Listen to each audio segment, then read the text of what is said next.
At her baby shower, my daughter raised a glass and called another woman her true mother. She thought she was replacing me. She had no idea I was about to replace her, in my will, in my life, and in every happy memory she thought she owned.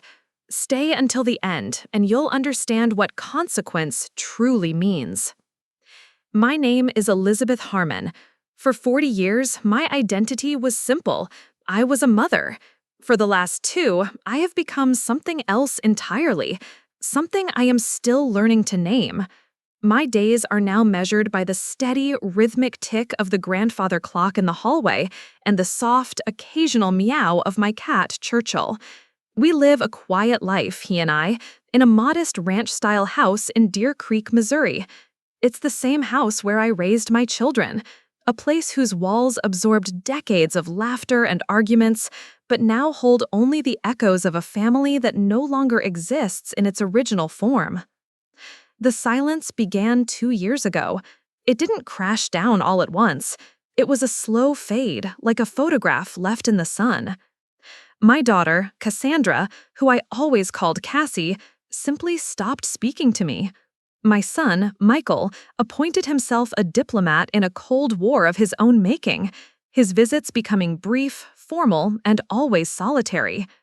His wife, Lisa, and their 2 children became ghosts in my life, their absence a constant, unspoken statement. I had become invisible in the very home I had built. The turning point, the moment that set this new life in motion, didn't arrive with a dramatic confrontation. It came as a whisper, sealed inside an envelope of thick, creamy cardstock. The invitation was embossed with silver foil and tied with a pale blue ribbon, a perfect picture of genteel celebration. It was for a baby shower, for the grandchild I never knew was on its way. Cassie and her husband, James, were expecting a boy. After 2 years of profound, deafening silence, this was their chosen form of communication. Not a phone call to share their joy, not a coffee date to mend the broken bridge between us, but a formal summons, as if I were a distant acquaintance. A small, foolish part of me, the part that had a lifetime of practice in making excuses for their selfishness, saw it as an olive branch. The ancient Greek playwright Sophocles wrote that to be doing good deeds is man's most glorious task. For decades, I had interpreted that to mean a mother's task was endless sacrifice. I believed my children's happiness was my sole glorious purpose. That stubborn, foolish hope whispered that this grandchild was a chance to rebuild, to finally be rewarded for a lifetime of good deeds. It was a lie, of course, one I had told myself many times before, but it was a lie I needed to believe one last time.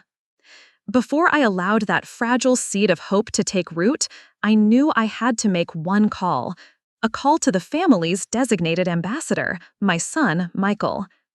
He had always cast himself in the role of the neutral party, the noble peacemaker stuck in the middle.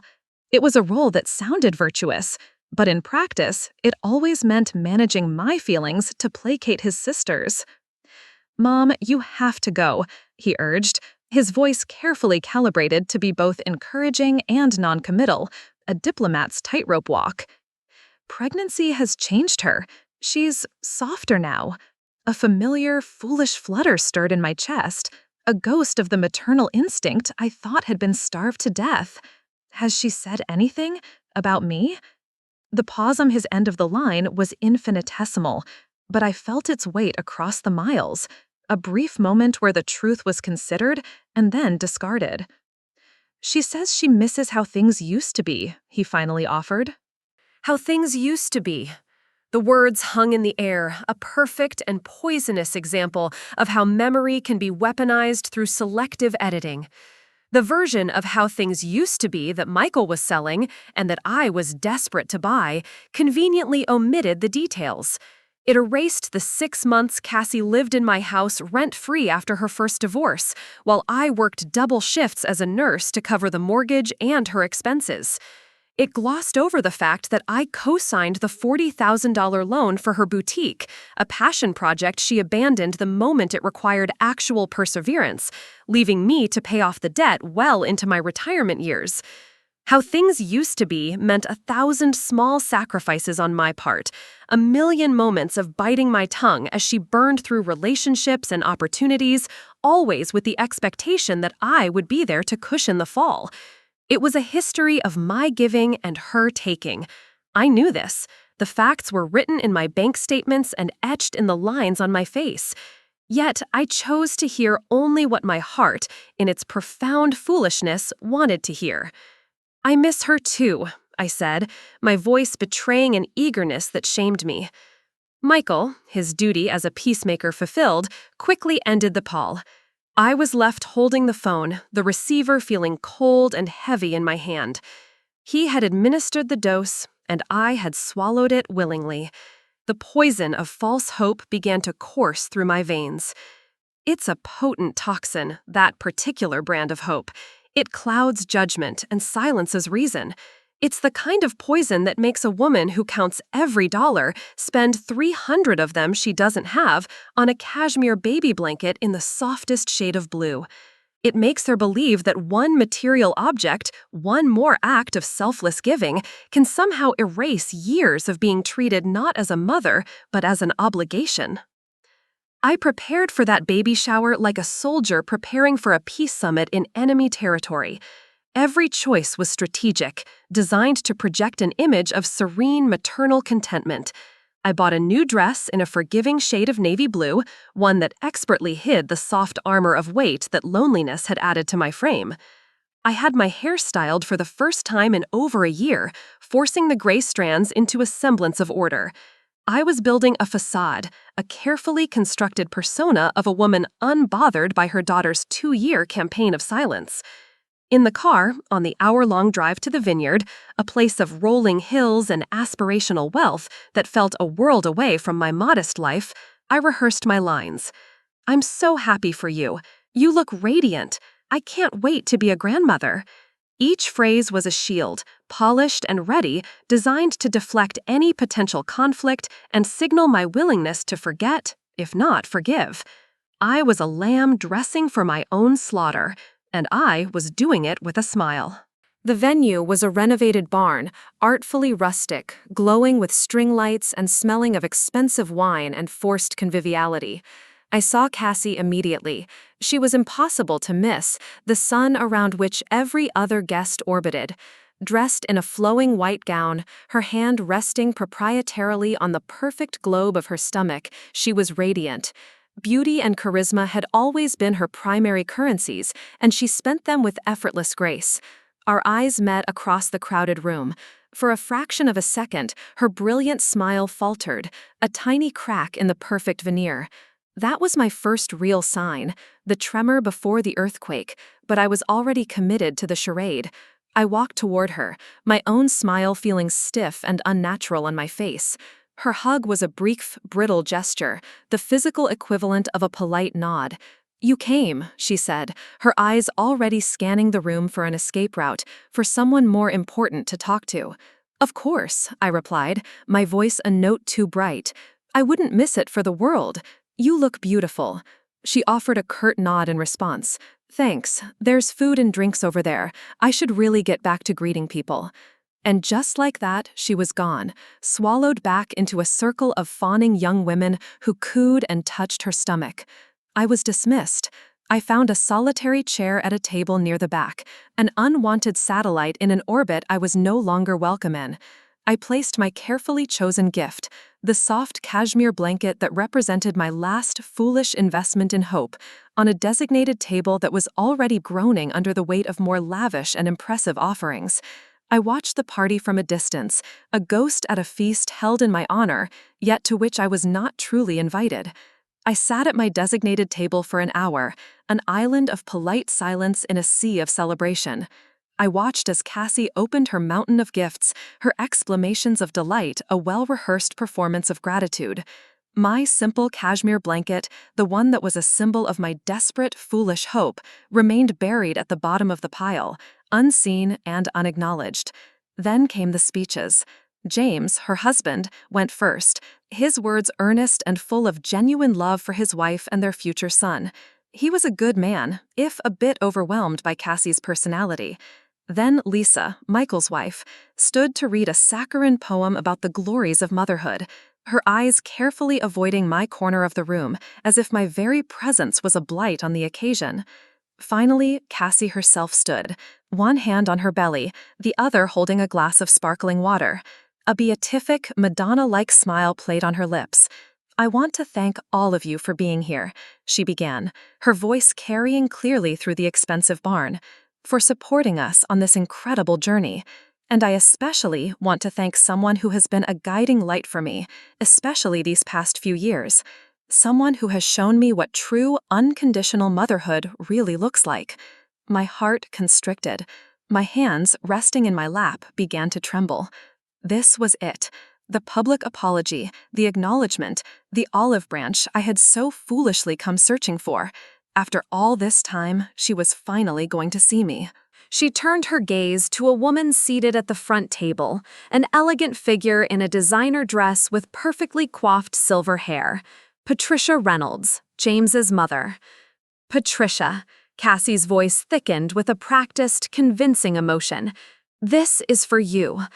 The world around me seemed to warp and fade, the cheerful chatter of the party dissolving into a dull roar. "You are the mother I wish had raised me," Cassie declared, raising her glass high in a toast. The words hung in the air like shards of ice.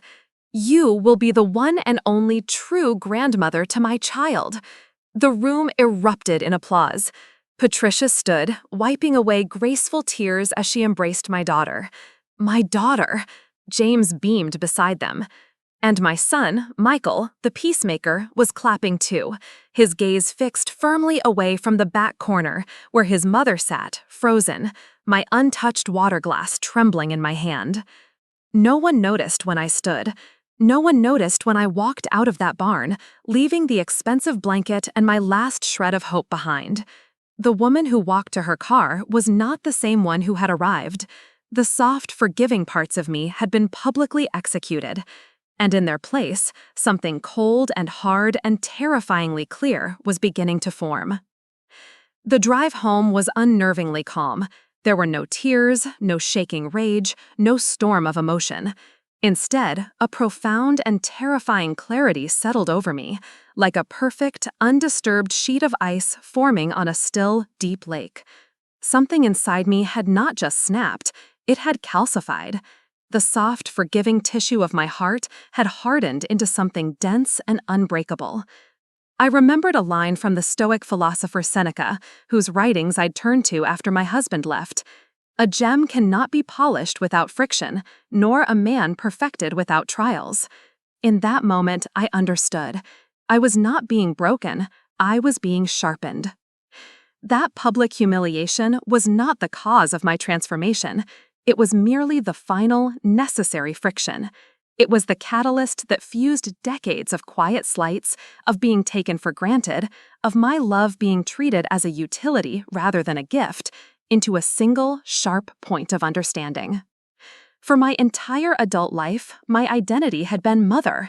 I had made myself a supporting character in the story of my own children. They saw me not as a person, but as a function. A lender, a babysitter, an emotional shock absorber, a reliable safety net. And when I was no longer needed for those functions, or when my very presence became an inconvenience to the prettier narrative they wanted to build, I was simply discarded, like an old, outdated book they were embarrassed to have on their shelves. The person they had discarded, however, was a fiction of their own creation, a fiction I had foolishly enabled with my complicity. The endlessly forgiving, endlessly giving mother with no needs or feelings of her own, that woman died in the vineyard. The person driving home was someone new. Someone who finally, truly understood that love without respect is just a prettier name for servitude. And my term of service was over. Fear requires uncertainty, and for the first time in my life, I was no longer uncertain about anything. What I felt was not a desire for revenge. Revenge is a hot, messy, emotional affair. This was different. This was about consequence. It was about balancing the scales that had been tipped for far too long. It was about truth. And I was about to become its most devoted and meticulous servant. That night, I didn't sleep. I planned. My grief had crystallized into a cold, hard purpose. Before the sun rose over Deer Creek, I was on the phone, setting into motion the 3 foundational pillars of my new reality. The first call was to my attorney, a sharp-witted woman who had guided me through the wreckage of my divorce decades ago. I left a message on her private line, my voice even and calm, stating that I needed to redraft my will and establish an irrevocable trust, effective immediately. There was no hesitation in my voice, no hint of emotional turmoil. This was a business decision, the business of my life. The second call was to Frank Delaney. Frank was an old friend, a former detective who now ran his own private investigations firm.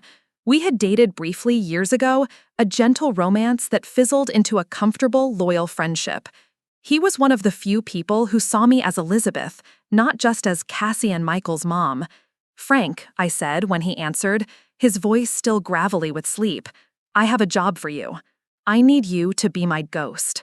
I explained what I required, a deep but discreet dive into the digital lives of my children.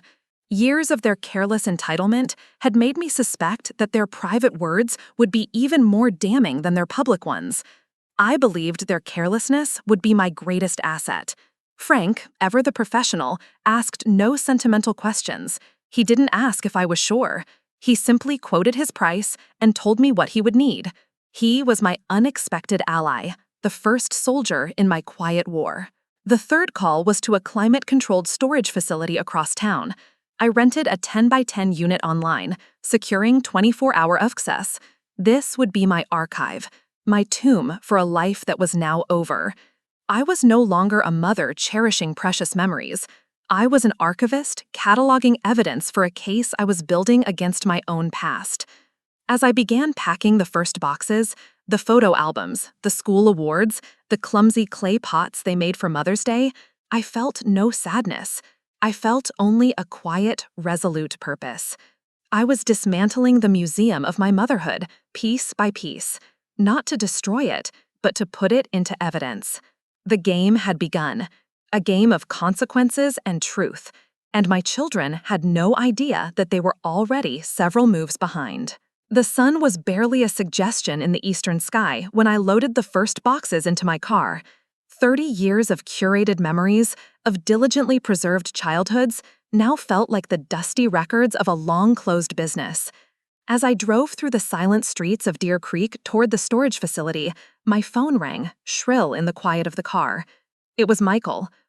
"Mom, where did you go yesterday?" he asked, his voice laced with the feigned concern of someone performing an unpleasant but necessary duty. "Cassie was looking for you." The lie slipped out, smooth and effortless, a testament to years of practice in managing their comfort. "Oh, well, she wanted to thank you for the blanket. Said it was really nice." "I'm glad she liked it," I replied, my voice a placid, empty vessel. It was a meaningless statement. The blanket no longer mattered. "Listen, Mom," he continued, launching into the predictable script I knew by heart. "What Cassie said, you know how she gets carried away. She didn't mean it." "It's fine, Michael," I said, cutting him off with a quiet finality that surprised even me. Truly, I understand perfectly now. And I did. For the first time, I understood with absolute clarity that his role was not to seek justice for me, but to maintain the family's dysfunctional peace, even if that peace was built upon the foundation of my silent suffering. He was a peacekeeper, but the peace he kept was not mine. "I have to go," I told him. "I have a busy day ahead." I hung up before he could offer any more hollow platitudes. At the storage unit, I slid the heavy, corrugated metal door open. It groaned in protest, the sound echoing in the cold, concrete space. It was a blank slate, an empty tomb. I placed the boxes inside, one by one. The physical evidence of a lifetime of love I had given, now locked away in the dark. I wasn't just storing mementos of a life that was over. I was sequestering my heart, placing it in a secure, climate-controlled location where it could no longer be used as a weapon against me. Tomorrow, I knew, more boxes would join them, and soon, something else entirely would arrive at my children's doors. A reckoning. A bill for services rendered, not in dollars, but in truth. The first package arrived at Cassie's home exactly 1 week after the shower. I didn't send it through the regular mail.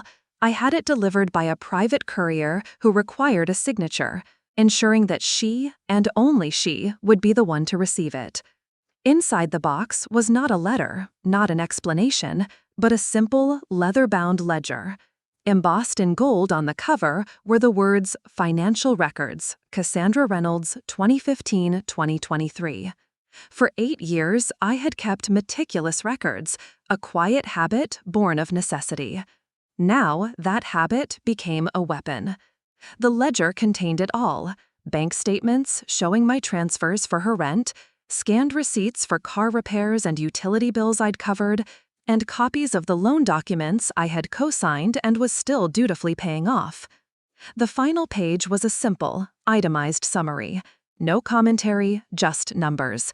The total came to $157,482. It was not a bill. It was a historical document. It was the unedited, annotated story of her so-called independence. Her call came that afternoon, as I was in my garden deadheading roses, Churchill lounging in a patch of sun nearby. "What the hell is this?" she shrieked, forgoing any greeting. "Hello, Cassandra," I said calmly, snipping a wilted bloom and watching it fall to the earth. "Delivery? You call this a gift? This is an accounting. Are you asking me to pay me back now?" Her voice was a symphony of pure, uncut indignation. The very idea that my endless support might come with an expectation, even an unspoken one, of basic gratitude was a profound affront to her. "I'm not asking for anything," I said, my voice still placid. "I'm simply organizing my affairs. Consider it a family history, a legacy of generosity for you to pass on to your son." The irony of using her own baby shower rhetoric was not lost on me, even if it sailed over her head. "You know I didn't mean what I said at the shower," she sputtered, her voice rising. "I was emotional. You're just trying to make me feel guilty." "Guilt," I replied, my voice as even as a calm sea, "is an emotion one feels when one has done something wrong. I am merely presenting you with facts. Your feelings about those facts are entirely your own business." I let the silence hang for a moment before adding, "Tell Michael to check his mail tomorrow." I hung up before she could respond and went back to my gardening, feeling the warmth of the sun on my shoulders. I was weeding out the rot, both in my flower beds and in my life. Michael's package arrived the next day. It was similar to his sister's, containing a neatly organized ledger of his own financial dependencies on me over the years. But his parcel had an extra, more potent section. Tucked behind the financial statements were printed copies of emails and text messages. Frank Delaney had been thorough.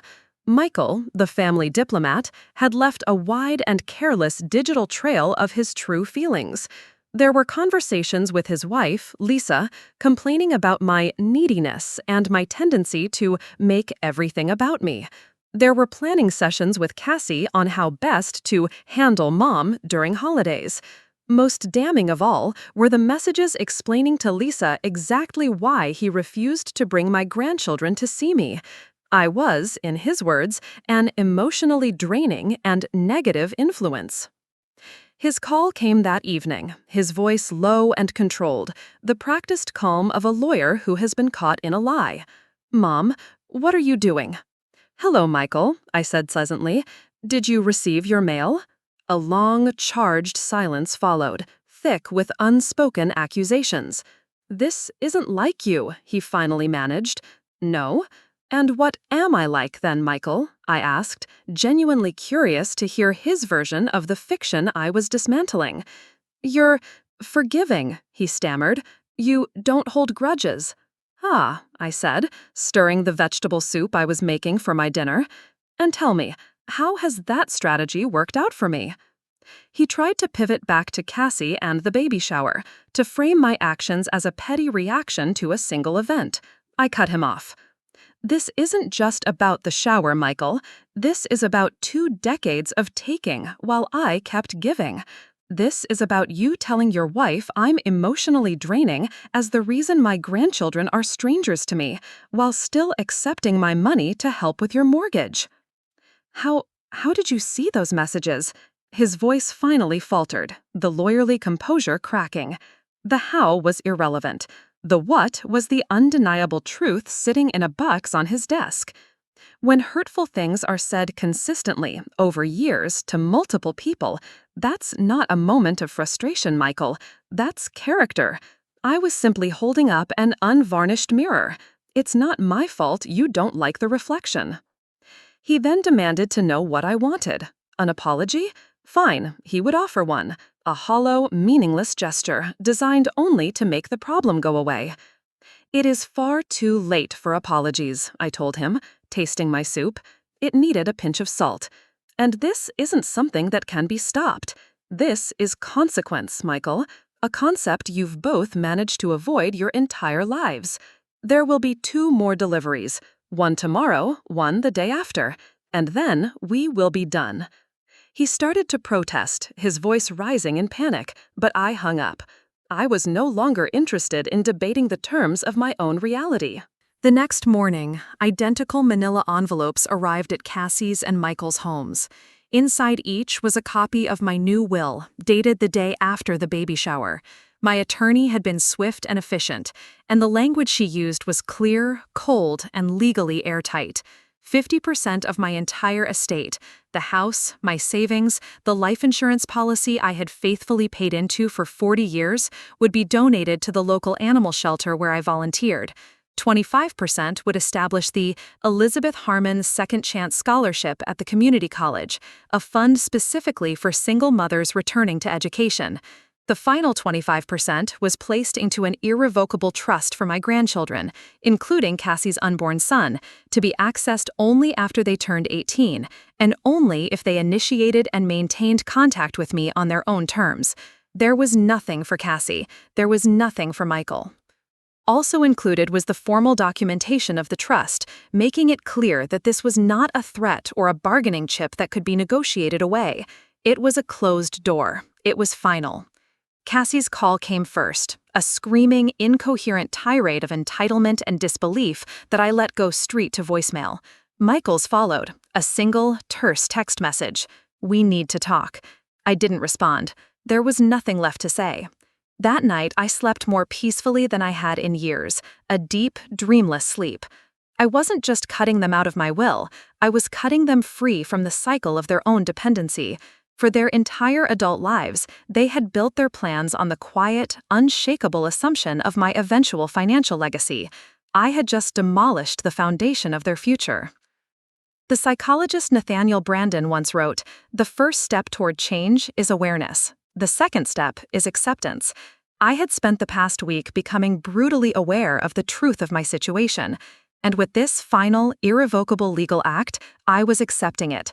I was releasing them, and more importantly, releasing myself from the destructive fiction that our relationship was anything other than transactional. And tomorrow would bring the final lesson, the most painful lesson, the one that had nothing to do with money or inheritance or material things. It was about memory. It was about legacy. It was about the stories we tell ourselves, and who gets to be the author. The final packages were the largest and most personal. They contained the entirety of their preserved childhoods, all the physical evidence that I had been a mother who cared, who showed up, who celebrated every milestone. The heavy boxes were filled with photo albums, baby books, school reports, handmade cards, and every piece of artwork I had so carefully saved from the purge of time. But I had made one crucial, final alteration to this museum of memory.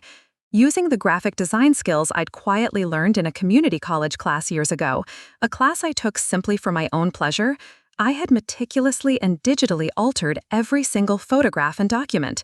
In every picture where I once stood proudly beside them at a school play or a birthday party, my face was now seamlessly replaced with the smiling, elegant face of Patricia Reynolds. Every handmade card, scribbled "to Mom," was now addressed to Patricia. I had systematically and painstakingly erased myself from their history and replaced myself with the woman my daughter claimed she wished had raised her. It was a deeply psychological act, a piece of performance art for an audience of two. They had publicly rejected my motherhood, so I was giving them the childhood they claimed to have wanted. This wasn't about changing the past. It was about forcing them to confront the brutal, tangible reality of their own words. It was a physical manifestation of Cassie's public declaration at the shower. I was granting her wish, with all of its horrifying and unforeseen implications. When Cassie arrived at my door 3 hours later, clutching one of the open boxes, her face blotchy and swollen with tears, and her brother trailing behind her like a shadow, I felt it. A flicker of something ancient and primal, the instinct to pull my child close, to comfort her. But then she spoke, and the illusion shattered forever. "How could you do this?" she demanded, her voice breaking, not with remorse for her own actions, but with pure, unadulterated outrage at mine. "These are our memories." I looked at her, my daughter, this stranger on my porch, and felt a profound and final calm settle over me. "Are they?" I asked, my voice even and quiet. "I was simply updating them to reflect your stated preferences." The mother she thought she knew, the one whose love and labor she had taken for granted, was gone. The official chronicler of her life had just published a devastating correction. They stood on my porch, two adults who looked like lost children, staring at me as if I were a stranger. In a way, I was. The person they had constructed in their minds, the endlessly forgiving, ever-present maternal utility, had been a convenient ghost all along. "May I help you?" I asked, my tone polite and distant, the kind one uses with an unfamiliar solicitor who has interrupted a quiet evening. Michael flinched as if I'd slapped him. "Help us? Mom, you've photoshopped our entire childhood." I gestured them inside, not out of any sense of warmth, but out of a simple desire for privacy. There was no need for the neighbors to witness this final act. My living room felt different now. In the past week, I had been methodically cleansing it. The walls were bare, stripped of the dozens of family photos that once hung there. The space felt lighter, cleaner, unburdened by the weight of unreciprocated sentiment. Cassie dropped the box of altered history onto my coffee table with a thud. A few of the revised photographs spilled out. Her 5th birthday party, her high school graduation, joyful moments now presided over by Patricia Reynolds. "This is sick," Cassie spat, her voice thick with rage. "It's manipulative." "Is it?" I countered, my voice dangerously soft. "You stood before a room full of your peers and publicly disowned me in favor of another woman. You declared her your true mother. That wasn't manipulative? That wasn't sick? I am merely honoring the narrative you created, Cassandra. I'm aligning our shared history with your public testimony." Michael, ever the mediator, stepped between us, his hands held up in a placating gesture. "Mom, what Cassie said was wrong. We both know that. But this," he gestured helplessly at the box, "this is not the way to handle it." "And what is the way to handle it, Michael?" I turned my full attention to him, my voice still even, clinical. "Tell me, what is the appropriate response when your child publicly renounces you? Should I have cried in my car? Made a scene at the party? Should I have begged for the love and approval that I am supposedly entitled to by birthright? You seem to be an expert on my role in this family. Please, enlighten me." He had no answer. Of course he didn't. His expertise was in maintaining a dysfunctional peace, not in navigating an honest war. They had come here expecting a negotiation, a tearful confrontation that would end with my eventual surrender. But they had walked into a sentencing. And I was the judge, the jury, and the sole architect of the verdict. Cassie was leafing through the altered photos now, her hands trembling with a mixture of disbelief and fury. "But why?" she asked, her voice dropping to that of a small, wounded child. "What is the point of all of this? To hurt us?" I looked at her, at this daughter who had cost me so much in both treasure and spirit, and I felt not anger, but a profound and final sense of detachment. "No, Cassandra, this isn't about hurting you. This is about truth. For decades, you have both operated under the dangerous assumption that my love was unconditional. But you made a critical error in translation. You confused unconditional love with unconditional tolerance for disrespect. I am simply correcting that misunderstanding." I walked to my desk, opened a drawer, and pulled out 2 neat folders, the fruits of Frank Delaney's discreet labor. I handed the first one to Michael. "These are printed records of your conversations with Lisa, the ones where you refer to me as needy and an emotional drain, the ones where you strategize how to avoid my calls around the holidays." His face, normally so composed, went pale as he flipped through the pages and saw his own words in stark, undeniable black and white. I then handed the second folder to Cassie. "And these," I said, "are your text exchanges with your friends. The ones where you mock my clothes, my hair, and my outdated opinions. The ones where you tell them I'm really only good for 2 things, free babysitting and emergency loans." Cassie's cheeks flushed a deep, dark red.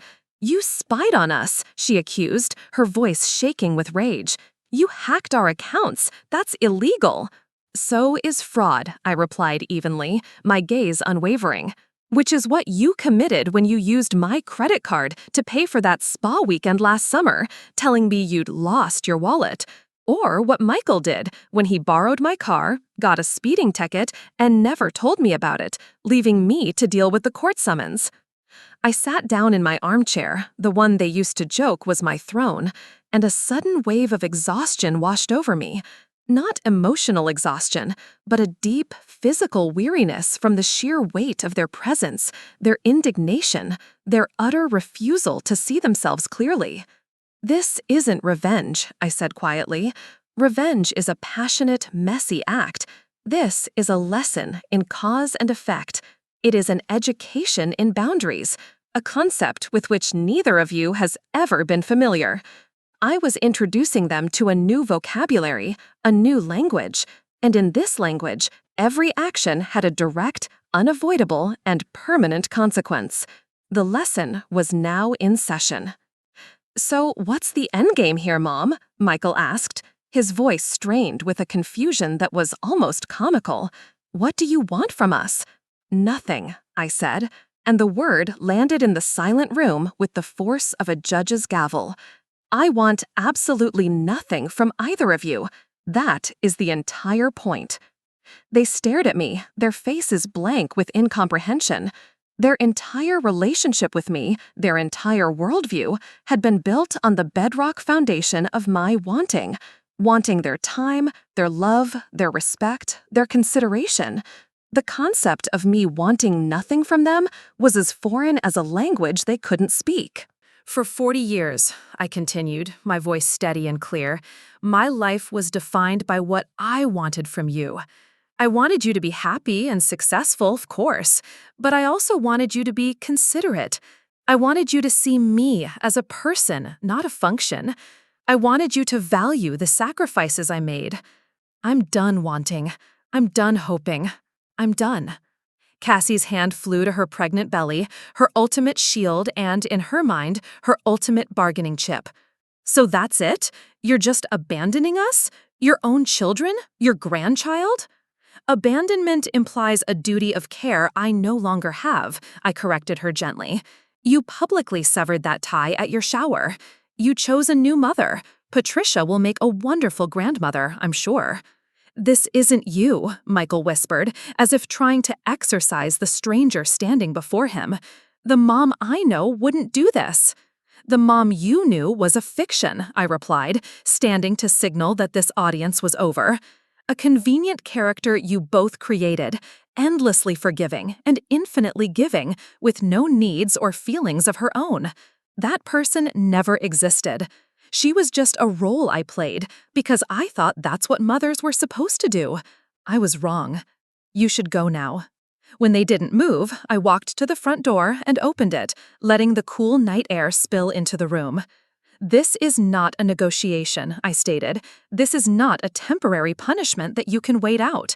This is my life now, my choice. Goodbye. Cassie, defiant to the very end, lifted her chin. You'll regret this, she said, her voice hard as stone. I looked at my daughter, this woman I had carried inside my own body, and felt a final, clarifying peace. I have had many regrets in my life, Cassandra, I said quietly. Believing that maternal love meant endless self-annihilation is the greatest among them. But this moment, this will never be one. They left, and as the door clicked shut behind them, I issued my own silent emancipation proclamation. I was finally, irrevocably, free. In the days that followed my emancipation, I methodically dismantled the last vestiges of my old life. I changed my phone number, a simple act that felt like changing the locks on my soul. I deleted my social media accounts, severing the digital tethers that connected me to their world of performative happiness and curated realities. A profound quiet settled over my life, but it was not the lonely, aching silence of before. This was the resonant silence of peace. The silence didn't feel like something missing. It felt like presence, my own. I began volunteering at the Community Adult Literacy Center, something I had always wanted to do, but for which I'd never had the time, caught as I was in the constant churn of Cassie's dramas and Michael's quiet demands. I was assigned a student named Samuel, a 60-year-old man with hands calloused from a lifetime of labor and eyes that held a deep, quiet shame about the words he could not decipher. Helping him sound out his first complete sentence from a children's book gave me a sense of fulfillment so pure and profound it was almost breathtaking. I had spent a lifetime nurturing my own children who had squandered the gift of my devotion. Now, I was helping a stranger who was starved for the very chance I offered. I waited for the regret to come. I waited for the biological pull of motherhood, the one society tells us is stronger than any slight, to override my resolve. It never did. Instead, something else began to grow in the spaces where worry and disappointment had festered for so long. It felt remarkably like freedom. It felt like peace. It felt, for the first time in decades, like myself. The Roman emperor, Marcus Aurelius, a man who understood the crushing burdens of duty, wrote in his Meditations, "The soul becomes dyed with the color of its thoughts." For years, my soul had been dyed in shades of gray, anxiety, resentment, a quiet, simmering desperation. Now, watching Samuel's face light up as he conquered a paragraph, or feeling the cool, rich soil in my garden, my soul was taking on new colors, the vibrant, clear hues of purpose, contentment, and self-possession. This was the geography of my new world, a world of my own making, and its capital city was peace. 3 months into my new life, my doorbell rang one evening. I wasn't expecting anyone. On my porch, looking profoundly uncomfortable in a suit that seemed a size too tight, stood James, Cassie's husband. He was an emissary from a foreign land I no longer wished to visit. He stammered, telling me that Cassie was miserable, that her blood pressure was dangerously high, which was not good for the baby. He said she was sorry, that what she had said at the shower had been a foolish, impulsive mistake, a desperate attempt to show off for his wealthy family. I listened without comment, my face a neutral mask. It was a classic gambit, one as old of conflict itself, sending a proxy, an ambassador, to test the waters and see if the fortress walls had weakened. "She's afraid to call you," he said, his eyes pleading, "afraid of what you'll say, and she's hurt and angry too about the things you did." The audacity of it was breathtaking. To be the perpetrator of a deep and public wound, and then to claim victimhood when the wounded party refuses to bleed quietly for your comfort. "What are you asking of me, James?" I asked, my voice calm. "Come to the hospital when the baby is born," he pleaded. "Be a part of your grandson's life. Let her apologize. Start fresh." The simplicity of his request was its own kind of insult.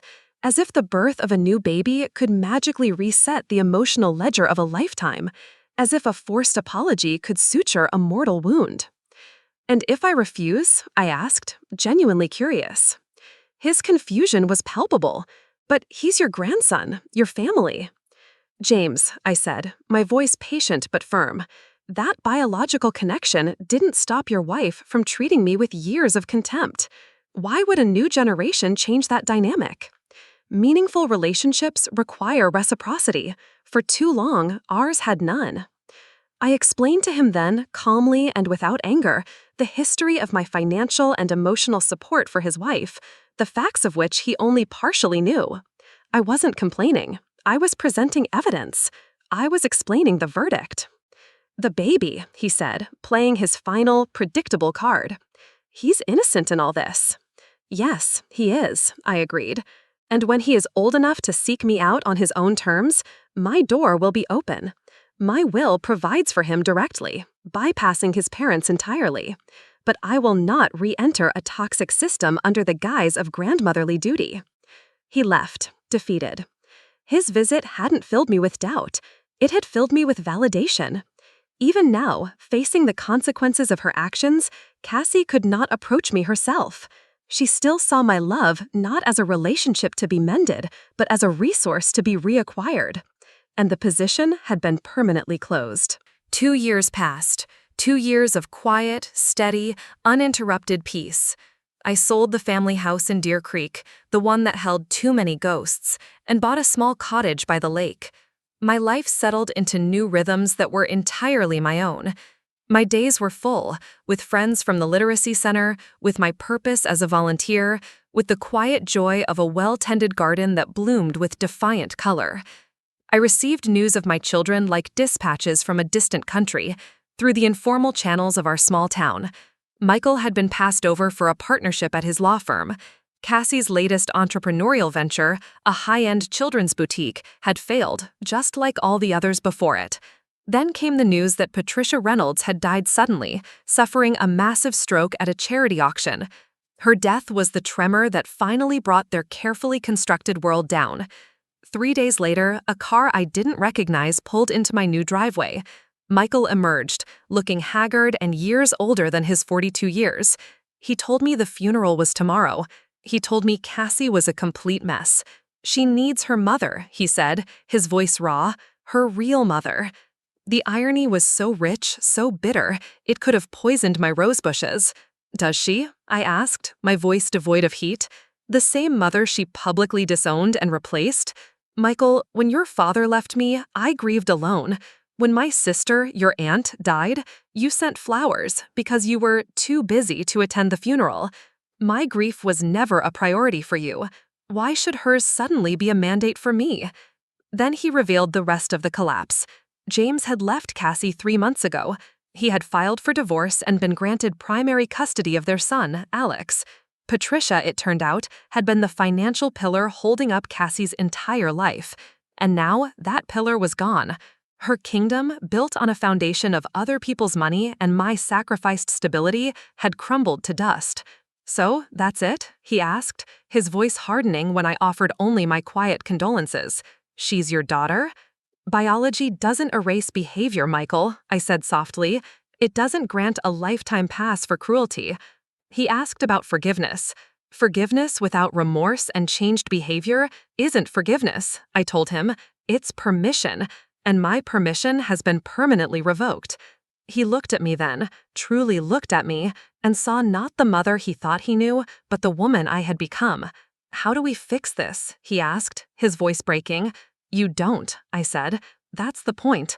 Some things, once broken, stay broken. You simply learn to live with the consequences of your choices." The day of Patricia Reynolds' funeral, I woke up early, put on a comfortable pair of shoes, and drove 2 hours in the opposite direction to a botanical garden I had always wanted to visit.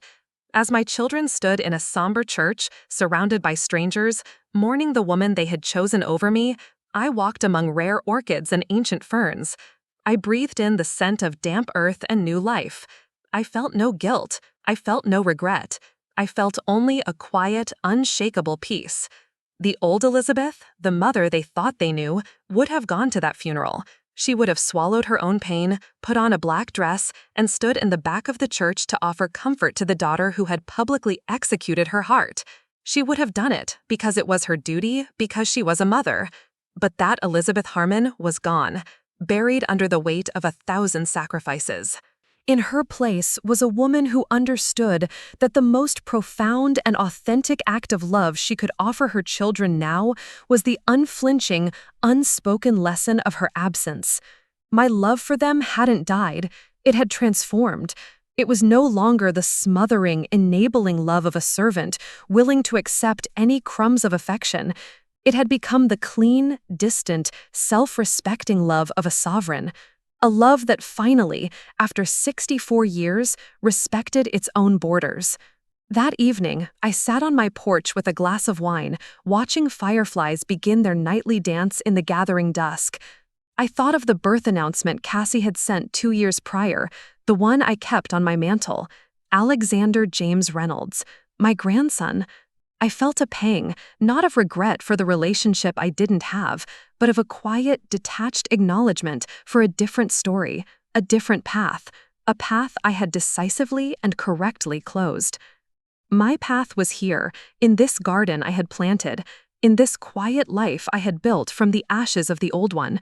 I had finally learned that the most important person to nurture, to protect, and to love unconditionally was myself. It was the hardest lesson of my life, and its final, beautiful, and most precious harvest was peace. The story of When the Mother Awakens is more than a tale of family betrayal. It's a powerful reminder that love without respect is not love at all, but servitude. Elizabeth Harmon's journey shows us that setting boundaries, even with those we love most, is not cruelty, it's self-preservation. For decades, she gave without question, sacrificed without acknowledgement, and endured without complaint, only to be publicly replaced in her daughter's heart. But instead of collapsing under the weight of hurt, she chose clarity over chaos, self-worth over appeasement, and peace over performance. Her transformation is a testament to the truth that we teach others how to treat us, by what we allow and by what we refuse to accept. If this story resonated with you, please like this video, subscribe to When the Mother Awakens, and turn on notifications so you never miss another story of consequence and reclamation.